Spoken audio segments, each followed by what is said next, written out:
अब मैं आपको वही बात बताता हूँ।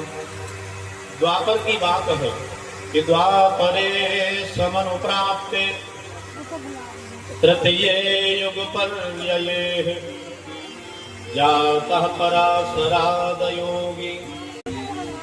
द्वापर के अंत में के कलाकार व्यास जी का जन्म हुआ और व्यास जी ने जब देखा कि पूरी दुनिया भोग विलास में डूबी हुई है, इन जीवों का कल्याण कैसे होगा। कलिकाल में बिल्कुल शांति के साथ में बैठेंगे,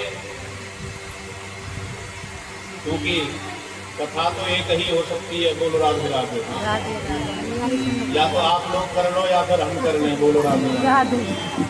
देखा कि कलयुग में लोगों की बुद्धि भी मंद है और भाग्य भी मंद है, और जब दोनों ही मंद हो जाएंगे तो जीव का निर्वहन कैसे होगा। यदि किसी की बुद्धि मंद हो, भाग्य तेज हो, तो भाग्य के सहारे जीवन का यापन किया जा सकता है।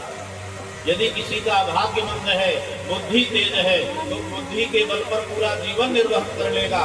परंतु जब जीव की बुद्धि और भाग्य दोनों ही मंद हो जाएंगे तो महाराज जीव का तो देखते ही महाराज चिंतित हो गए परमादरणीय व्यास जी, और चिंतित होकर के परमादरणीय व्यास जी ने वेद का विस्तार किया।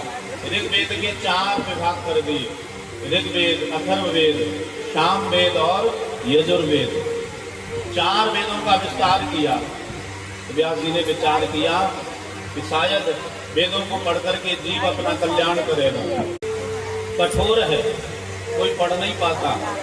और फिर महाराज व्यास जी ने धीरे धीरे करके 17 पुराणों की रचना करी। 17 पुराणों की रचना कर संतोष नहीं हुआ, और संतोष नहीं हुआ तो महाराज एक दिन अपने आश्रम पर बैठ करके व्यास जी महाराज रो रहे हैं, आंसू बहा रहे हैं। और उसी बीच में व्यास जी के आश्रम पर परम आदरणीय श्री नारद जी का पदार्पण हुआ, और नारद जी आए तो महाराज व्यास जी ने पूजन किया। पूजन करके आसन दिया, बिठाया, और बिठा करके शांत होकर के महाराज बैठ गए व्यास जी। और तुरंत महाराज नारद जी ने देखा व्यास जी उदास लग रहे हैं।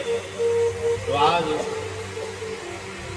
नारद जी ने व्यास जी को पूछा, अरे व्यास जी क्या बात है, आप उदास क्यों हो।